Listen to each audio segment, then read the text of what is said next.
अस्सलाम वालेकुम जी दोस्तों, ये आई है नाइकॉन की Z5 बॉडी ब्रांड न्यू।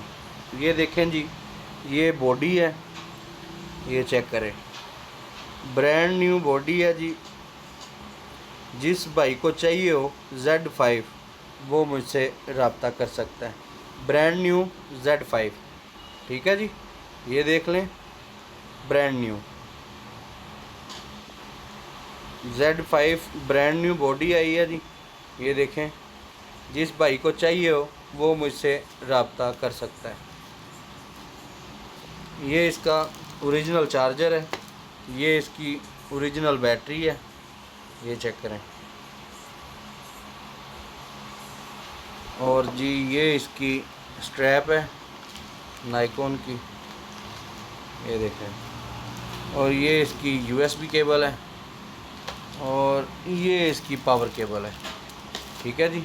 ये सारा सामान पड़ा है जी Z5 का। ये है Z5 बॉडी ब्रांड न्यू। जिस बाइक को चाहिए हो वो मुझसे रब्ता करता है। ये देखें जी, ये है Z5 ब्रांड न्यू कंडीशन में। जिस भाई को चाहिए हो वो रब्ता कर सकता है।